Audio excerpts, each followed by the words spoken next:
భక్తి జీవితంలో స్థిరత్వం లేదండి. ఆత్మీయతగా ఎదిగే స్థితి లేదు.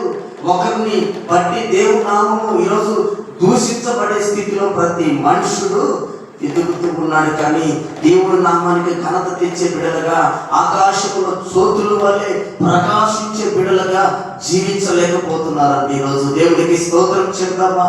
హల్లెలూయా. దేవుడి బిడ్డలుగా ముద్రించబడుతున్న మనం ఏం చేయాలంటే దేవుడికి ఘనత తేవాలండి. ఈ లోకంలో మన తల్లిదండ్రులే చిన్న మాట అంటేనే పడని స్థితి, చిన్న మాట అంటేనే ఓర్చుకోలేని స్థితి.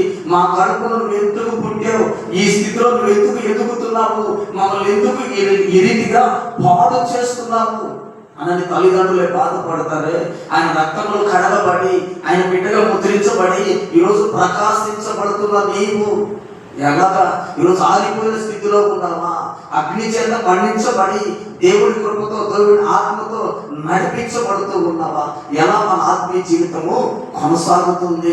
ఎలా దేవుడి కొరకు మనము నడిపించబడుతున్నాము? దేవుడు అప్పగించిన పని ఏంది? దేవుడు మనం పిలుస్తున్న విధానం ఏంది? దేవుడు పిలుస్తున్న పిలుపుకు లోబడుతున్నామా? దేవుడి సన్నిధిలో ఎదగగలిగే స్థితిలో ఉన్నామా? దేవుడికి స్తోత్రం చెప్తామా? హల్లెలూయా. మత్తయి సువార్త 25వ అధ్యాయం 21వ వచనం, అక్కడి నుంచి కొన్ని మాటలు మనం చదువుకుందాం.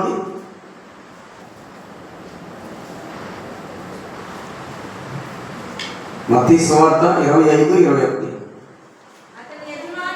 అతని యజమానుడు బలా నమ్మకమైన మంచి దాసుడా, ఈ కొంచెములో నీవు నమ్మకముగా ఉంటివి, నీవు అనేకమైన వాటి మీద నియమించదను.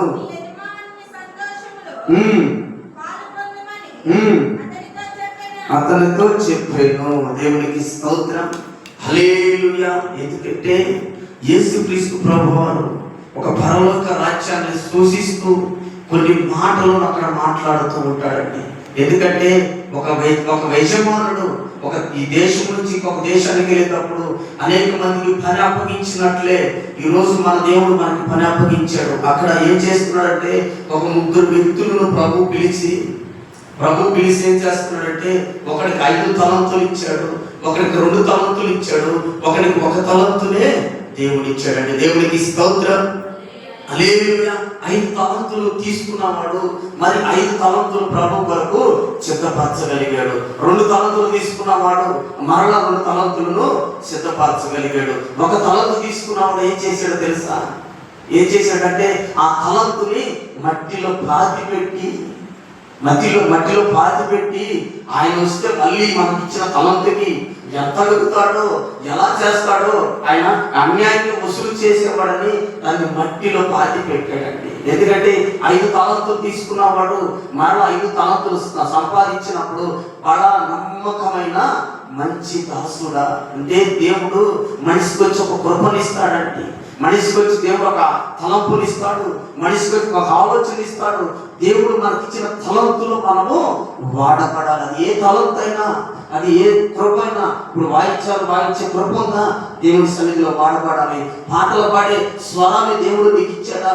జ్ఞానం ఇచ్చాడా? ఆ జ్ఞానంతో దేవుడిని స్తుతించాలి. బైబిల్ చదివే కృప నీకున్నా దేవుడు వాక్యాన్ని అందించే స్థితిలో ఉండాలి. దేవుడు మనిషికి వచ్చి ఒక కృపను, ఒక కృప వరాన్ని ఇచ్చి ప్రతి వ్యక్తిని నడిపిస్తాడండి. దేవుడు ఎవరిని కూడా ఈ లోకంలో తక్కువగా సృజించలేదు. దేవుడు అందరినీ సమానంగానే సృజించాడు.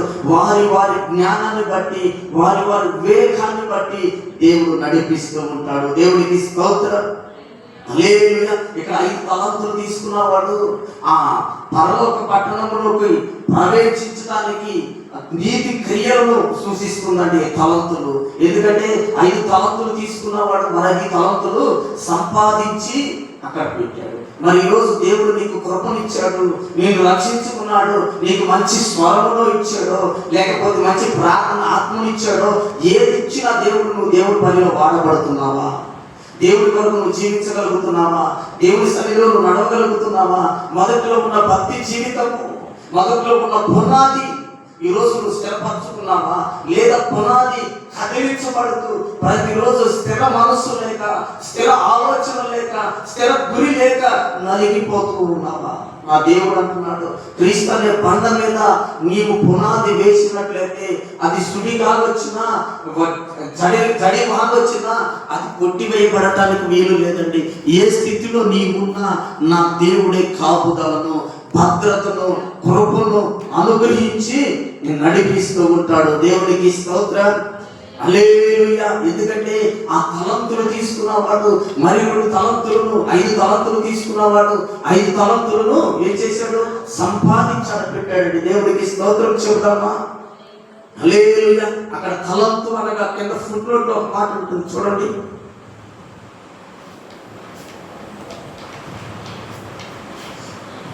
ఏముందమ్మా? తలంతు ఇంచుమించు 3600 కావచ్చును అని ఒక నిఘాగా అక్కడ తలంతు గురించి వివరించారండి. ఇప్పుడు 5 తలంతులు అంటే ఎంత అయి ఉండొచ్చు? 18,000 అయి ఉండొచ్చు. అవునా? అంతేనా కదా? లెక్కలు వచ్చా? దేవుడికి స్తోత్రం చెప్పండి. హల్లెలూయా. 3,600